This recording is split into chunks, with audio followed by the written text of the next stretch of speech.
Hello, my name is Praneel Shah, and today I'll be presenting a sustainable and green hydrogen production method that relies on thermochemical processes.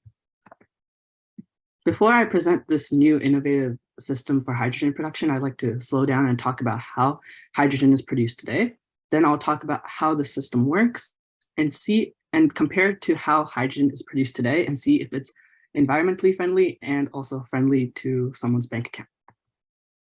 So there are three different types of hydrogen that's produced today: gray, blue, and green. Gray hydrogen is produced from a method known as steam methane reforming, which combines steam and methane at high temperatures and pressures to produce carbon dioxide and hydrogen.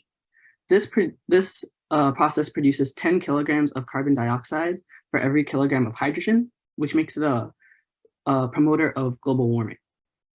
We also have blue hydrogen, which uses the same process of steam methane reforming, except it captures this carbon dioxide and stores it underground, which makes it more environmentally friendly and more sustainable. Finally, we have green hydrogen, which is made from electrolysis, which uses electricity to split water molecules into hydrogen and oxygen. This process is also carbon neutral, but it's expensive as it uses rare earth metals such as platinum for the reaction to occur. So now I present to you this new thermochemical process, which starts off with three compounds: iodine, sulfur dioxide, and water. When these three compounds are heated to 120 degrees Celsius, it will produce hydrogen iodide and sulfuric acid. These two compounds will be separated in two different chambers. The hydrogen iodide at 400 degrees Celsius will decompose to hydrogen and iodide. The sulfuric acid at 900 degrees Celsius will decompose to sulfur dioxide, oxygen, and water. As you can see, we have some of the products of these two reactions on top as the reactants here on the bottom. So we would actually like to isolate the iodine, sulfur dioxide, and water to be present in this initial chamber. So this reaction can be a self-sustaining loop. And we want to isolate the hydrogen, which is one of the products of our reaction. Now that we are taking hydrogen and oxygen out of the reaction, we need to put something in. Therefore, the reaction can remain balanced, and that's going to be clean water.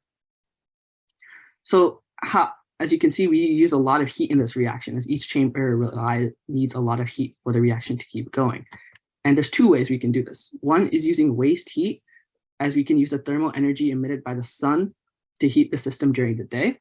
And during the night, we can store that thermal energy in a form of a heat battery by using a material with a high heat capacity to store all that heat. Another way is to use green renewable energy, as we can convert that into thermal energy and use that to run our system. So here's the final comparison. The thermochemical hydrogen production system has no carbon emissions that's produced. It's a much cheaper system, as we only need water to maintain it consistently. And though it has a lower efficiency at 57% compared to steam methane reforming with 65% and electrolysis with 80%, it's able to produce more hydrogen at a much cheaper cost, making it a lot more feasible for our modern day. Thank you so much.